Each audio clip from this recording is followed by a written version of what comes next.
हाँ जी। Okay, next topic is resolution of a vector. तो रेजोल्यूशन ऑफ अ वेक्टर क्या होता है? देखिए, एक हमने किया था रिजल्टेंट ऑफ अ वेक्टर। तो रिजल्टेंट ऑफ वेक्टर क्या था? जो इफेक्ट टू और मोर देन टू मिलकर देते थे और वही सेम इफेक्ट एक ही वेक्टर दे दे, एक ही वेक्टर दे दे, तो वो एक रिजल्टेंट होता था, सबके सम के इक्वल होता। अब उसका अपोजिट करने जा रहे हैं, अब उसका अपोजिट करने जा रहे हैं। Resolution, resolution of a vector. Resolve means होता है बांटना, ठीक है, बांटना। अपोजिट कैसे? देखिए, it is the process of splitting, splitting a vector into two और मोर वेक्टर्स।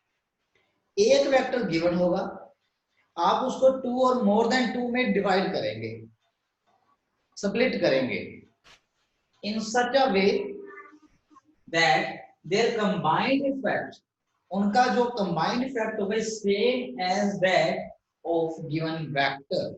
जो एक वेक्टर गिवन होगा और बाकी जो हम स्प्लिट करेंगे, डिवाइड करेंगे, उनका कंबाइंड इफेक्ट वही आए जो सिर्फ किसका था? एक वेक्टर का। पहले क्या था? पहले रिजल्टेंट के अंदर अभी तक जो हम कर रहे थे वो क्या था? टू और मोर देन टू गिवन होते थे, उसका एक रिजल्टेंट निकालते थे। अब एक रिजल्टेंट गिवन है, एक रिजल्टेंट गिवन है और उसको हमने टू और मोर देन टू में डिवाइड करना है, अपोजिट प्रोसेस स्टार्ट। ठीक है जी। तो देखिए जी कैसे हमें क्या गिवन है। ये गिवन है हमें आर, और ये भी गिवन है, कहता है जी इन दो वेक्टर्स के अंदर डिवाइड कीजिए, एक वेक्टर ए और दूसरा वेक्टर बी। कहता आप इन दो वेक्टर के अंदर स्प्लिट कीजिए और कंबाइंड इफेक्ट इन दोनों का वही आए जो इसका। इस वेक्टर को इन दो वेक्टर्स के अंदर डिवाइड करेंगे, कैसे करेंगे वो देखते हैं। तो देखते हैं कैसे। देखिए, ये एक वेक्टर गिवन है, आपको पता है हम एक वेक्टर को उठा के कहीं पे भी लेके जा सकते हैं, बट उसकी पोजीशन चेंज नहीं होनी चाहिए, सॉरी डायरेक्शन चेंज नहीं होनी चाहिए। कैसे भी ले जाओ बट उसकी डायरेक्शन नहीं चेंज होनी चाहिए। तो एक ये वेक्टर है हमारे पास,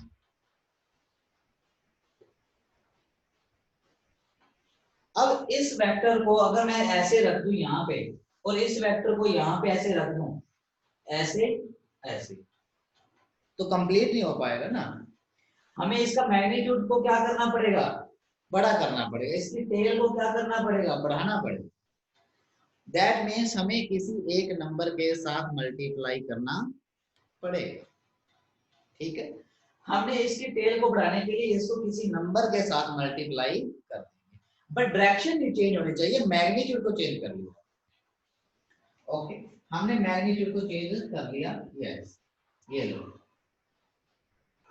मैंने एक नंबर के साथ मल्टीप्लाई कर दिया जिसके कारण इसकी टेल बड़ी होगी, मैग्नीट्यूड बढ़ गया है, बट फ्रैक्शन चेंज नहीं। और इसके अकॉर्डिंग बढ़ाएंगे कि इसकी डायरेक्शन भी चेंज ना हो और बिल्कुल कॉर्नर में जाके कनेक्ट हो। ट्रायंगल लॉ होता है ना, वही बनाना है। ओके, अब देखिए इसको, अगर मैं इसको यहाँ पे ऐसे रख दूंगा, यहाँ पे ऐसे, तो यहाँ तक ही पहुंच पाएगा। तो इसको भी हमें किसी नंबर के साथ मल्टीप्लाई करना पड़ेगा। यस,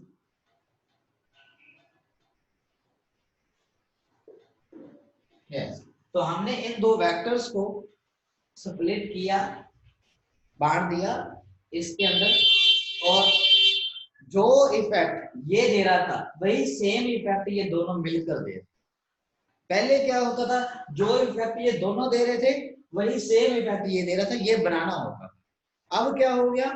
ये गिवन है, ये गिवन है, जो इफेक्ट ये दे रहे हैं वही दोनों इफेक्ट से मिलकर ये दे रहे। तो आर किसके इक्वल आ गए इसमें?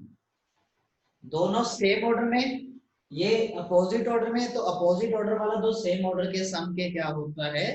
इक्वल होता है।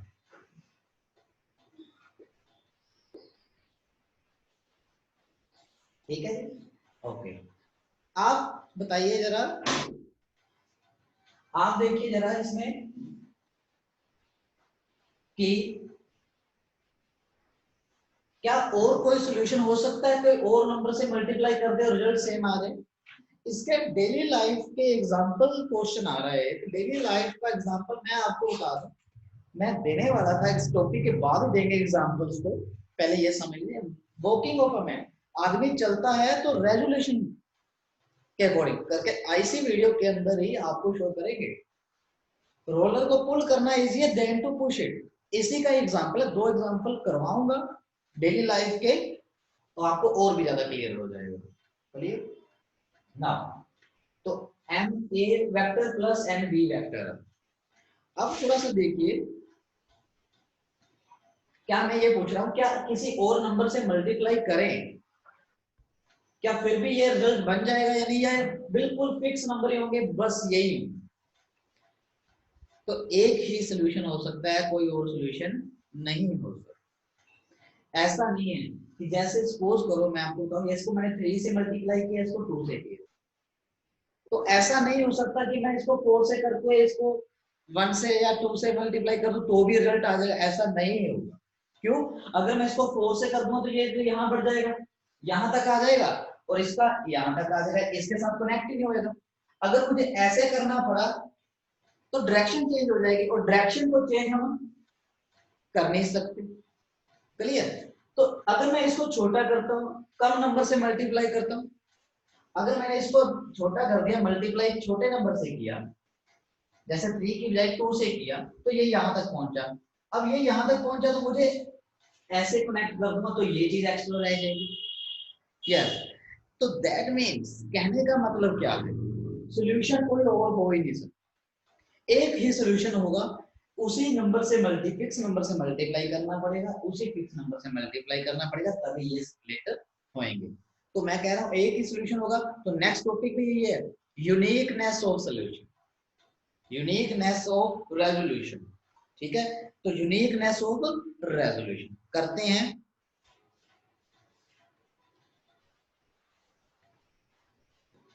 यूनिकनेस ऑफ रेजोल्यूशन,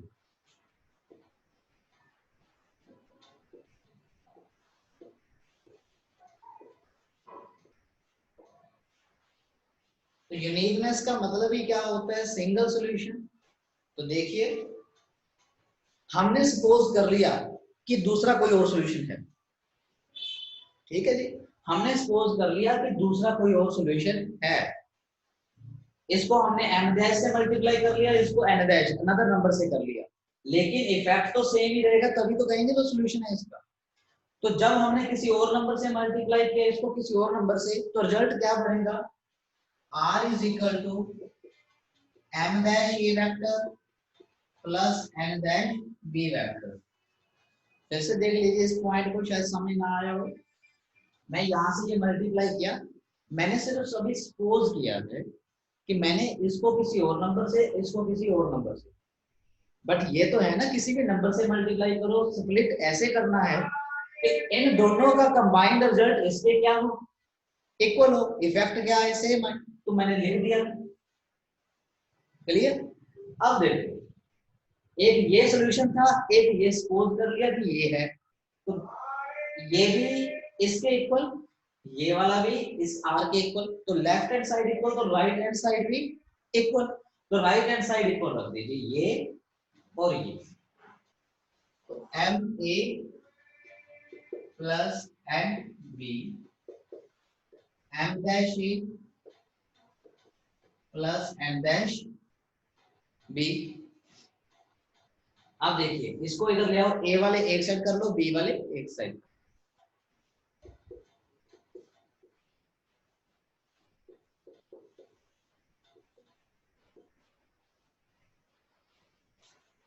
यहां से ये क्लियर हो रहा है कि ए और बी दोनों नॉन जीरो वेक्टर्स हैं, ठीक है, और इक्वल भी नहीं है, नॉन जीरो वेक्टर्स है और इक्वल भी नहीं है। अब इक्वालिटी कब होल्ड होगी, जब ये और ये जीरो, ठीक है, तभी तो इक्वल बनेंगे। ये और ये तो आपस में इक्वल है ही नहीं। तो इक्वालिटी कब होल्ड होगी? जब ये और ये आपस में इक्वल जीरो होंगे। तो दिस इक्वालिटी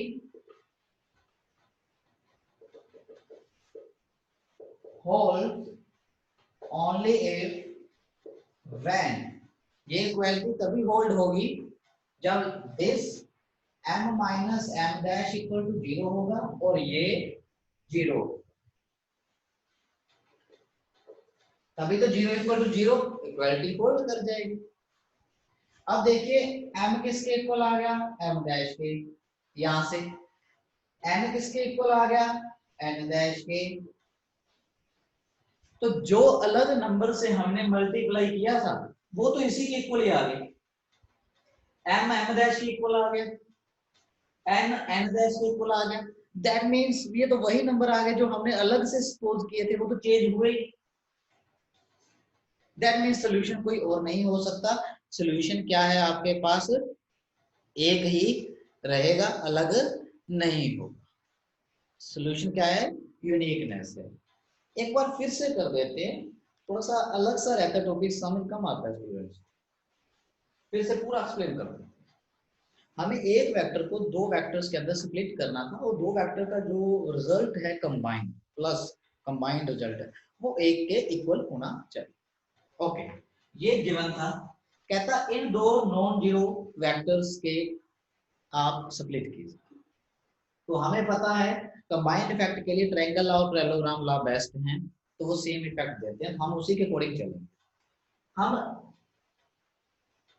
इसको बड़ा करना पड़ेगा ना, इसको पूरा कंप्लीट स्प्लिट करने के लिए, यहां से यहां तक जाने के लिए, यहां से स्टार्ट होकर यहां तक जाने के लिए ऐसे और ऐसे, बिकॉज इसकी डायरेक्शन चेंज नहीं कर सकते हैं।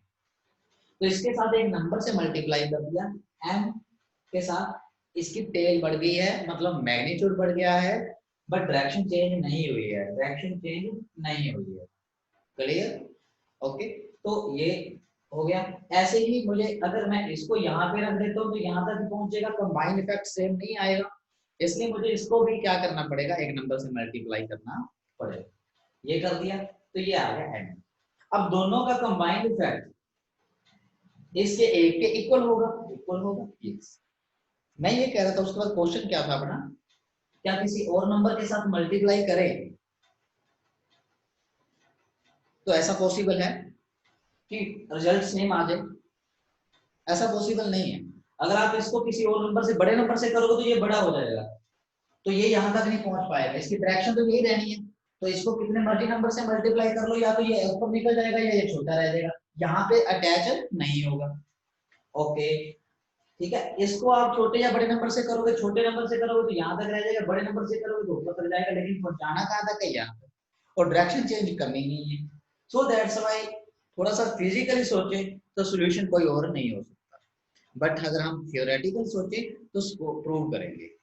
तो यूनिकनेस ऑफ रेजोल्यूशन, रेजोल्यूशन मतलब बांटना, जो बांटे। तो हमने सपोज कर लिया अपनी तरफ से कि हो सकता है, तो हो सकता है तो उसका कंबाइंड इफेक्ट तो वही होना चाहिए ना, तभी तो रेजोल्यूशन कंप्लीट होएगा। तो हमने सोच लिया m डैश, ये m डैश, चलो मान लिया।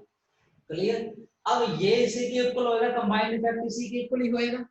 तो दोनों की लेफ्ट हैंड साइड इक्वल, तो राइट हैंड साइड भी इक्वल। आगे कुछ भी नहीं है, कैलकुलेशन है। तो ए वाले एक साइड, बी वाले एक साइड, ए और बी जीरो हो नहीं सकते, ये इक्वल है, बट इक्वालिटी कब होल्ड करेगी? जब ये जीरो और ये जीरो हो जाएंगे।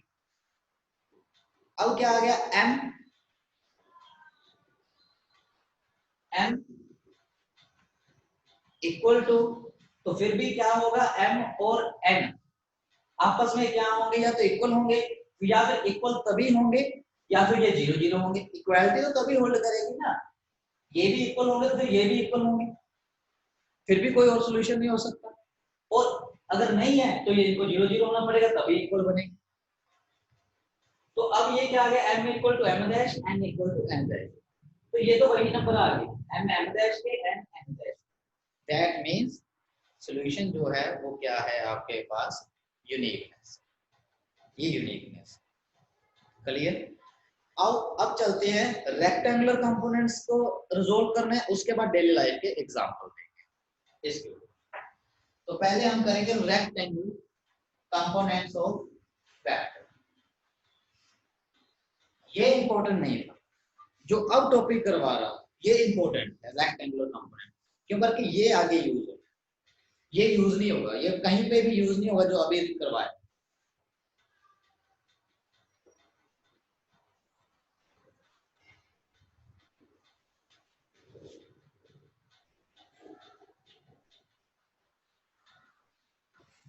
यस, अब रेक्टेंगल क्या होती है, पता है सबको रेक्टेंगल क्या होती है? कितना एंगल होता है एक्सिस के बीच में? 90 डिग्री होता है। तो बस इसीलिए नाम इसका रेक्टेंगल दिया है, बताते हैं जी कैसे। यस, देखिए हमारे पास एक वेक्टर गिवन है,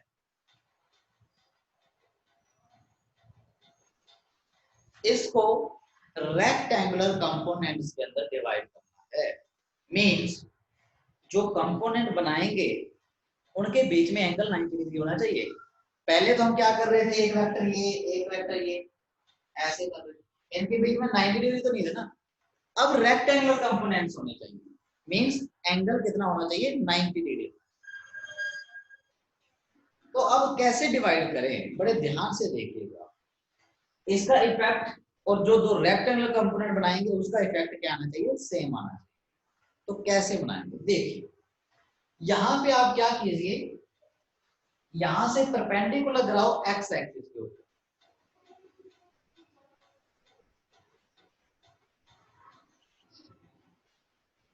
ये गिरा लिया जी परपेंडिकुलर, यहां तक गिरा, ओके। और यहां से परपेंडिकुलर गिराओ वाई एक्सिस के ऊपर।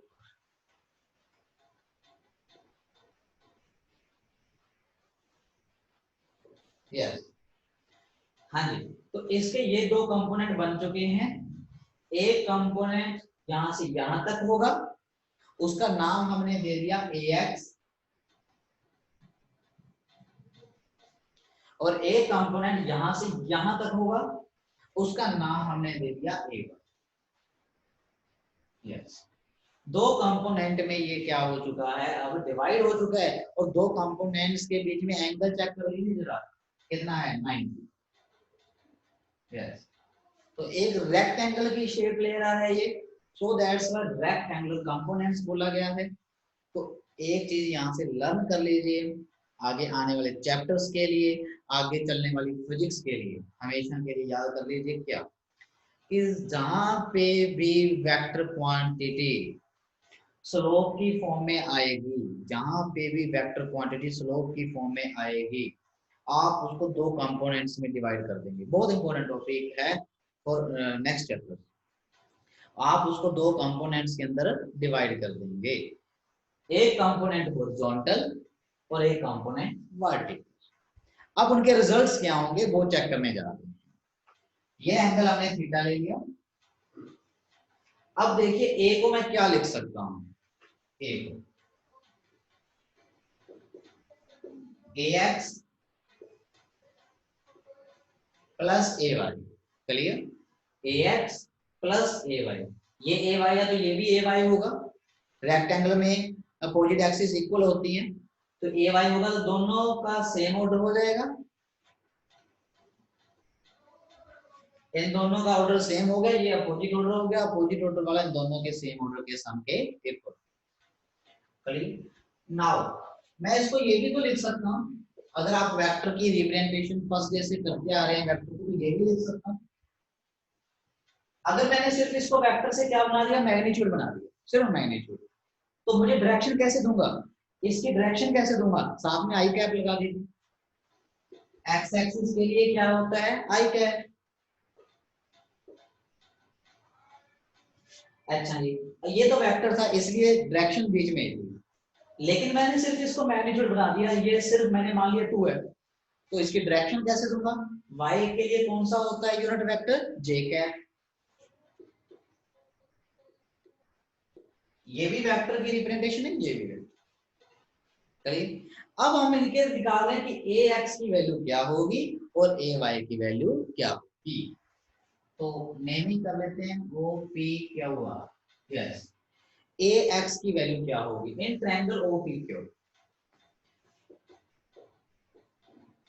इन ट्रायंगल OPQ के अंदर OP AX मुझे फाइंड करना है, OP बाय में OQ, OQ हमें गिवन है, ए वेक्टर गिवन था, तो OP बाय में OQ किसके इक्वल आ गया देखो, बेस अपॉन में हाइपो, बेस अपॉन में हाइपो कोस, बेस अपॉन में हाइपो कोस, OP किसके इक्वल आ गया, OQ ए गिवन है तो ए कोस थीटा, तो OP कितना है AX, तो AX किसके इक्वल आ गया ए कोस थीटा। क्लियर, तो ये इसकी वैल्यू जो आई है वो क्या आई है, resultant means A cos theta. Okay, A Y की वैल्यू भी चेक करते हैं कितनी आएगी, ए वाई बाय में ए,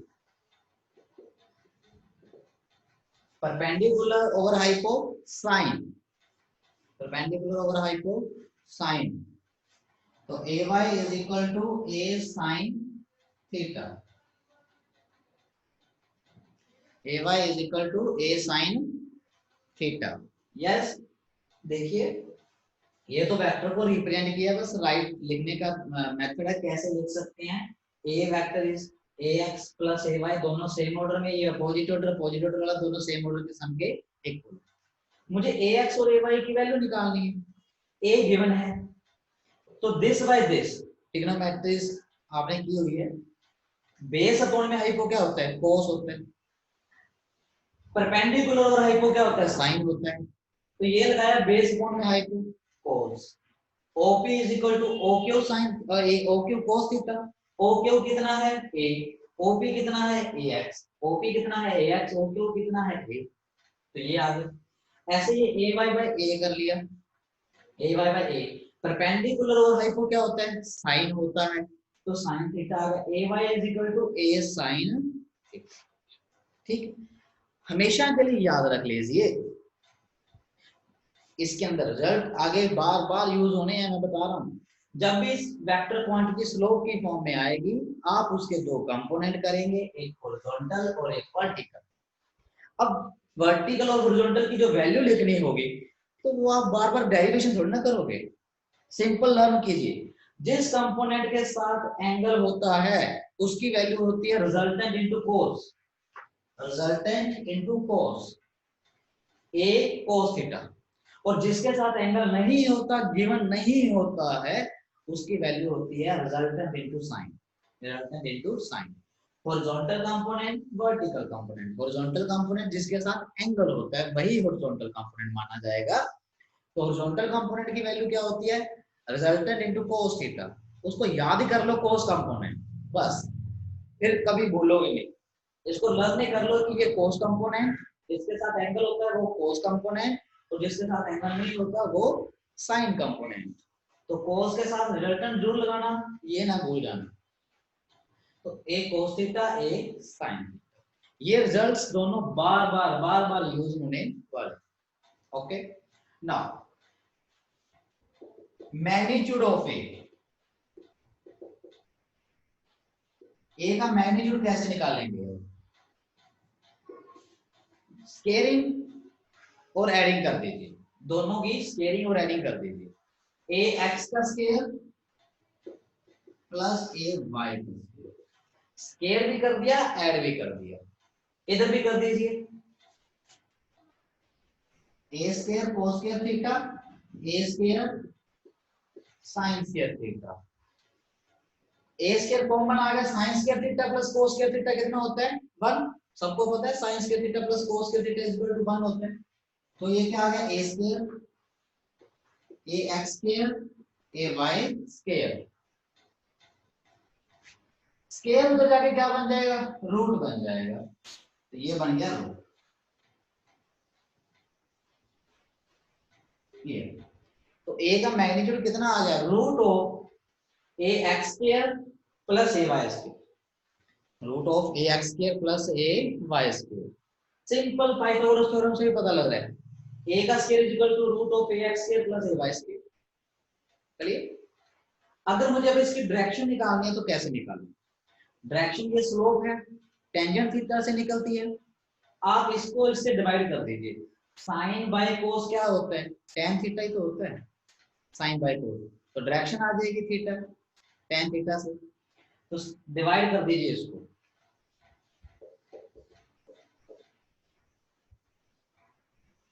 yes, ay by ax,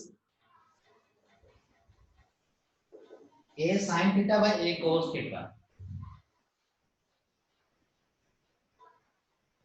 a से a cancel out, tan theta is ay by, तो जब दो वेक्टर्स रेक्टेंगल के और ट्रायंगल लोगों के हमने केसेस करवाए थे, जब दो वेक्टर परपेंडिकुलर थे तो यही केस आया था, यही आंसर आया, यही है। मेनली आपको इसके अंदर क्या याद करना है बताया, जब एक वेक्टर क्वांटिटी स्लोप की फॉर्म में है, आप इसके दो कंपोनेंट कीजिए, एक हॉरिजॉन्टल और एक वर्टिकल, जिसके साथ थीटा होता है वो कोस कंपोनेंट होता है a cos थीटा, जिसका थीटा नहीं होता वो होता है a sin थीटा, बस ये लर्न कर लीजिए, ठीक है। अब करते हैं examples, walking of a man, ठीक है, इसी के ऊपर बेस्ड है।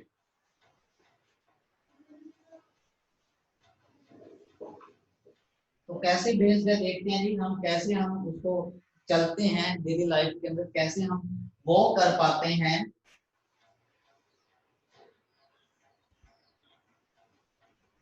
वॉकिंग ऑफ अ मैन,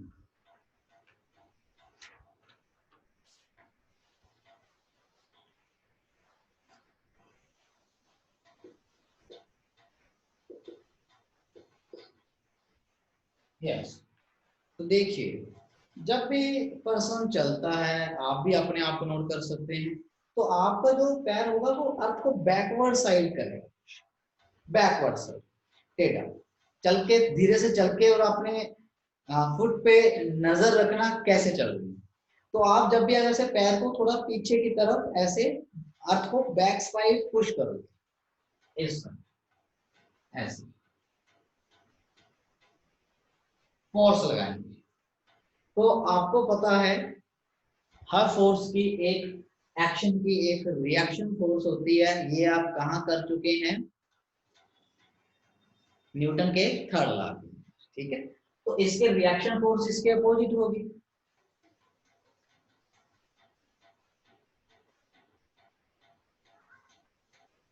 ये हमारे पास अर्थ का सरफेस है, हमने अर्थ पे बैकवर्ड फोर्स लगाई, एक एंगल पे लगाई,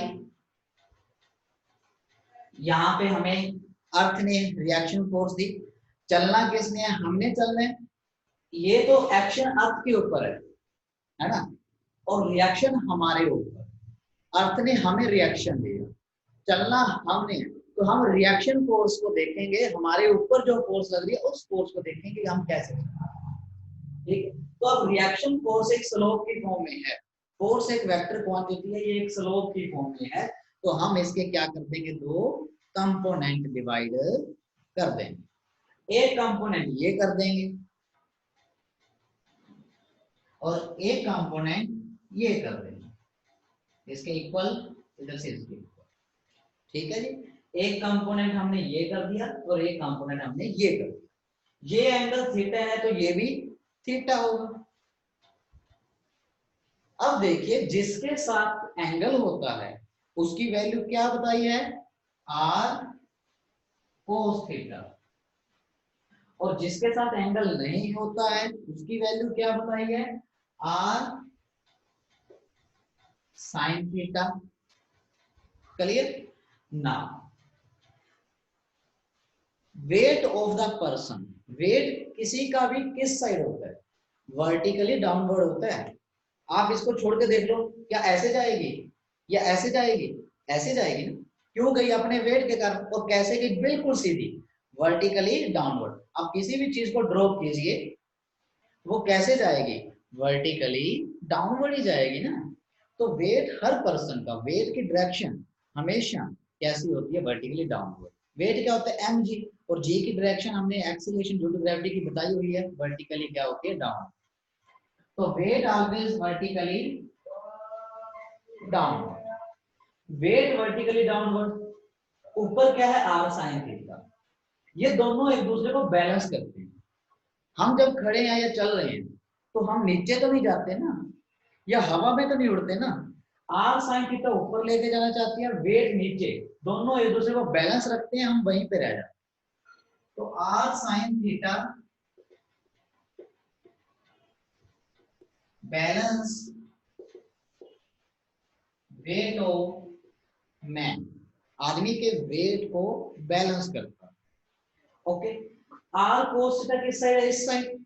ओके, तो आर कोस थीटा हमें चलना भी इस साइड है, तभी तो इस साइड चलना है, तभी तो अर्थ को इस तरफ फोर्स लगाते हैं। तो आर कोस थीटा इस साइड होगा, तो आर कोस थीटा एफ, इधर कौन सी फोर्स होगी? Friction force. फ्रिक्शन फोर्स होती है ना, मोशन के अपोजिट बोलते हैं जिसको आपको, ठीक है। लेकिन नेक्स्ट चैप्टर में बताएंगे इसकी डायरेक्शन और भी अच्छी सी क्या होती है। एक बार आपको इतना ही पता है कि मोशन के अपोजिट होती है, इट अपोज द मोशन। तो ये इस साइड कौन सी फोर्स होती है? Friction force. तो are cos theta greater than F, अगर ये वाली फोर्स ग्रेटर है तो हम चल पड़ेंगे इधर, ठीक है। तो it help r cos theta, it help to move forward। तो देखिए हमें आर कोस थीटा चलने में हेल्प करता है। रिएक्शन फोर्स हमें मिली थी, उसका कोस कंपोनेंट हमें चलने में हेल्प करता है। जो अर्थ ने हमें रिएक्शन फोर्स दी, उसका कोस कंपोनेंट हमें चलने में हेल्प करता है, और उसका साइन कंपोनेंट हमारे वेट को बैलेंस करता है। कोस कंपोनेंट चलने में हेल्प करता है और साइन कंपोनेंट बैलेंस करता है हमारे वेट। फिर से एक बार टॉपिक को देख लेते हैं, ठीक है, रिपीट कर देते हैं। यस, देखिए जब भी हम चलते हैं तो हम अपने फुट को, पैर को पीछे की तरफ, अर्थ को बैक साइड करते हैं। तो अर्थ को बैक साइड किया हमने, बैकवर्ड किया, पुश किया, फोर्स लगाई। तो आपको पता है न्यूटन थर्ड लॉ क्या कहता है? हर एक्शन का क्या होता है? एक रिएक्शन होता है। तो जब हम अर्थ को बैक साइड धकेलेंगे तो उसका रिएक्शन हमें फोर्ड मिलेगा। हमने एक्शन ऐसे किया तो रिएक्शन कैसे होगा? ऐसे। एक्शन अर्थ के ऊपर है, अर्थ को कोई फर्क नहीं पड़ता, अर्थ का मास बहुत ज्यादा है, रिएक्शन हमारे ऊपर है, ये रिएक्शन हमारे ऊपर है। और हमने चलना, सिर्फ हम रिएक्शन को स्टडी करेंगे, इसको स्टडी नहीं करेंगे। तो रिएक्शन को स्टडी करेंगे, तो रिएक्शन को स्टडी करेंगे। रिएक्शन फोर्स है एक तरह की, ये स्लोप की फॉर्म में है। मैंने अभी बताया था कि जब कोई फोर्स वेक्टर क्वांटिटी स्लोप की फॉर्म में आ जाती है तो उसके क्या कर देंगे हम? दो कंपोनेंट कर देंगे। तो इसके दो कंपोनेंट ये, एक कंपोनेंट ये और एक कंपोनेंट ये। जिसके साथ एंगल होता है वो कंपोनेंट कौन सा होता है? कोस। और जिसके साथ एंगल नहीं होता वो कंपोनेंट कौन सा होता है? साइन। तो ये हो गया are resultant into cos theta, resultant into sine theta. Okay, एक सेकंड।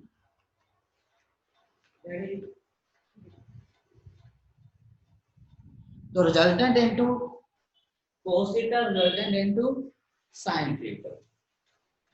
तो देखिए अब आर वेट जो होता है पर्सन का, किसी का भी, वो हमेशा वर्टिकली डाउनवर्ड होता है। Weight always vertically down.